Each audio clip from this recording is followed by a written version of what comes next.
na sua introdução, ele agradeceu a Deus pela prestigiosa audiência da diretoria da igreja, especialmente o pastor Martim Alves da Silva, e a gente se sente até com a carga de responsabilidade um pouco mais à flor da pele. Mas tem uma pessoa, pastor Josenil, também o nosso querido irmão Leandro, aqui de Ebenezer, que esse é muito criterioso nessas questões de interpretação bíblica. Aí eu sei que o senhor já é uma pessoa cuidadosa, mas aí multiplica aí, porque ele está na audiência hoje, tá certo? Fica à vontade, meu filho, é com o senhor. Glória a Deus por isso. Eu fico feliz, irmãos, porque o programa Explicando a Bíblia tem sido um veículo, né, de propagação do Evangelho de Cristo e tem atraído também muitos estudiosos da Bíblia.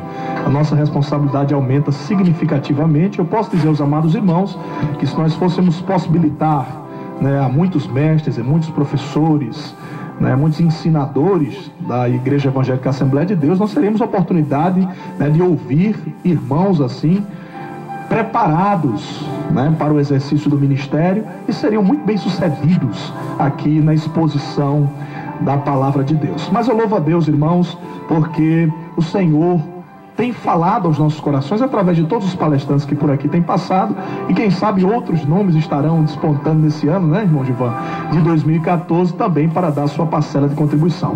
Deixo desde já também uma saudação especial para o nosso querido irmão Marques e a sua esposa, irmã Ocileia. É um casal muito querido, muito amado ali da congregação de Capim Macio, que nesse momento estão também na audiência do programa Explicando a Bíblia.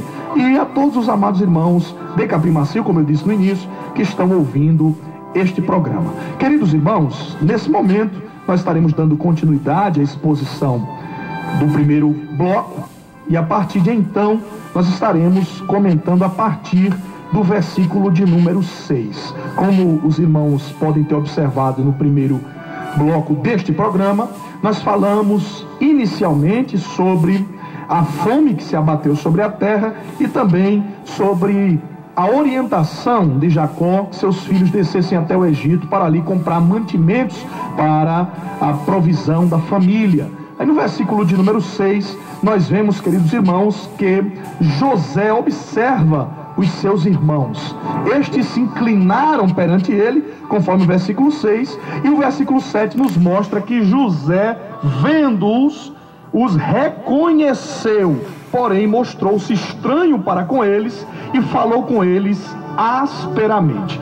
O que eu gostaria de enfatizar aqui nesse texto, né, para a reflexão dos amados irmãos, é que como havia fome sobre toda a terra, muitos estrangeiros convergiam para o Egito.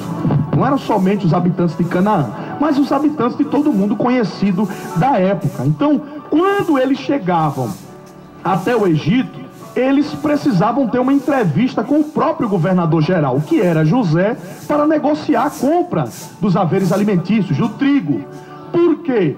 Porque, irmãos, havia preocupação de que as pessoas que convergissem para o Egito fossem, na realidade, espias, que viessem para dar um relato sobre a terra, a fim de que inimigos estrangeiros invadissem o Egito. Então, havia esse cuidado por parte do governador-geral, que era o próprio José, e por isso todos os estrangeiros vinham até ele. E foi o caso dos próprios irmãos de José que vieram ao seu encontro. E nós vemos aqui que no dado momento em que José reconhece os seus irmãos, ele vê ali efetivamente sendo cumprido o sonho que ele teve no capítulo de número 37, quando os seus irmãos se prostraram perante ele. Louvado seja o nome do Senhor. Deus, irmãos, nunca perde o controle da história.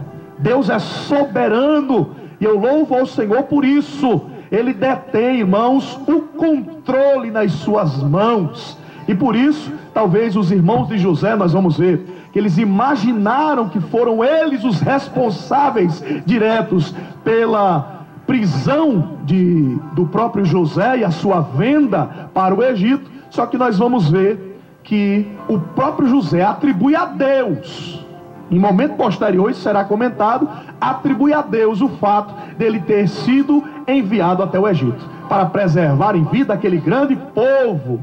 E nós vemos então, irmãos, a soberania de Deus. Deus tem o controle de tudo, e ainda que alguém pense que vai frustrar os planos de Deus, utilizando-se de mecanismos humanos, mas o próprio Deus, irmãos, que é presciente, o próprio Deus que é onipotente, onipresente, onisciente, este mesmo Deus sabe perfeitamente como trabalhar. Por isso é reconfortante saber que a nossa vida está nas mãos do Senhor nosso Deus. Versículos 7 e 8, o texto nos mostra claramente que os irmãos de José não o reconheceram.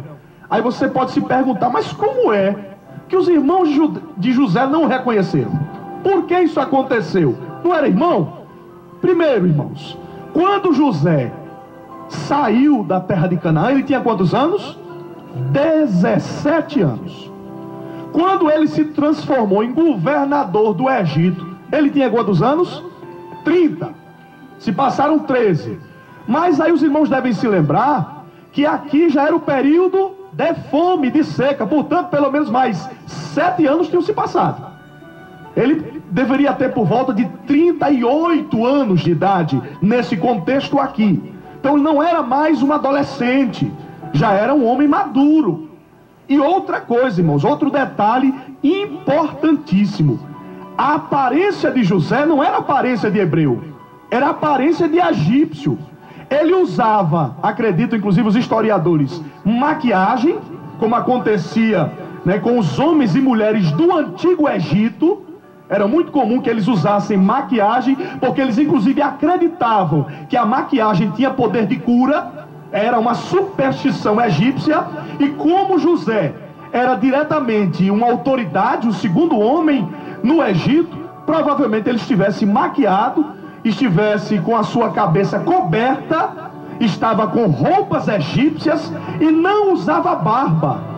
Outro detalhe importante, porque os egípcios não tinham esse costume de usar barba. Então esses detalhes juntos fizeram com que os irmãos de José não o reconhecessem. Então nós vemos esse fato interessantíssimo quando nós analisamos a cultura egípcia e quando nós analisamos, queridos irmãos, este encontro entre José e os seus irmãos. E é nesse momento então que, falando em egípcio e com a ajuda de um intérprete, o que é importante nós enfatizarmos, era como se José não soubesse falar a língua hebraica, né, a língua semita, mas naquele momento ele entendia perfeitamente tudo que os seus irmãos falavam. Nós vamos ver isso na continuidade do texto. Ele pergunta: de onde vindes?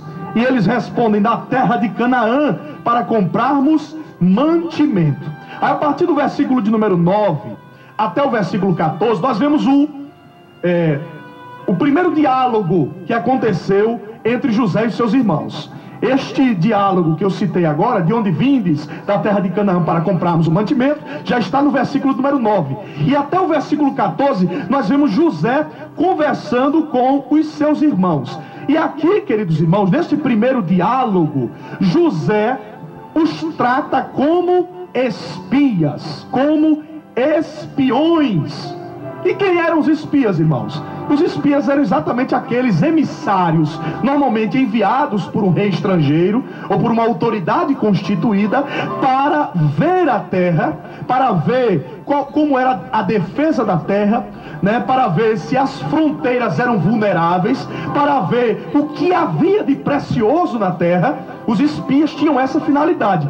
Quando os espias eram enviados, é porque havia alguém por trás, um líder militar ou um líder político, que tinha interesse na invasão daquela terra, daquela cidade ou daquele país, com o fim de conquistá-lo. Por isso, irmãos, nós vemos que os irmãos José ficaram tão atemorizados com aquela acusação. Eram homens pacíficos, filhos do patriarca Jacó. Não havia neles o interesse de forma alguma, né, de olhar a terra a fim de trazer um relato detalhado a um rei estrangeiro. Nós sabemos que eles eram homens de família, eram pastores de ovelhas, mas era necessário que eles passassem por todo esse processo, a fim de que Deus tratasse diretamente com eles. Aí nós vamos ver isso, inclusive, no próximo bloco. Agora, precisamos nos lembrar de 2 relatos acerca de espias, para os irmãos compreenderem bem. Um é Números capítulo 13, do versículo 1 ao versículo 20, quando Moisés envia 12 espias para a terra de Canaã, a fim de trazer informações sobre a terra a ser conquistada. Os irmãos podem ler isso no livro de Números. E em Josué capítulo 2, versículos 1 e 2, quando Josué envia 2 espias para a cidade de Jericó. Nos 2 contextos nós vamos ver que o objetivo principal era a conquista da terra. Então aqui, queridos irmãos, José acusa os seus irmãos de serem espias, de serem espiões. Mas ele sabia muito bem quem eram os seus irmãos e ele estava querendo prová-los. E nós veremos a partir do próximo bloco qual é a reação dos irmãos, do próprio José, ao ouvirem essas palavras e o que sucedeu com eles. Então, a partir do próximo bloco, nós estaremos já expondo o restante deste texto em nome de Jesus. 13h31. Fique atento, irmãos. Aliás, mantenha-se atento, ouvindo este hino com o pastor Daniel Regis. Um momento e a eternidade é o título.